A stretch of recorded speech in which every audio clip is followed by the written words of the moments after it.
Tuan-puan, bila perlukan tunai, lebih baik jual emas atau kita pajak emas ni? Ramai orang confuse bab ni.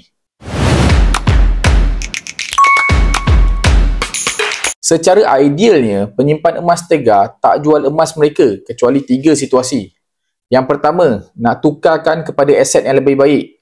Nombor 2, dah capai matlamat simpanan. Nombor 3, ada hal kecemasan, sedangkan dana kecemasan kita dah habis.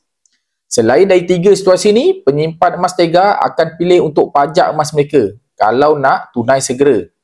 Lepas tu mereka akan tebus balik emas yang dipajak tu secepat mungkin. Biasanya dalam masa 6 ke 12 bulan.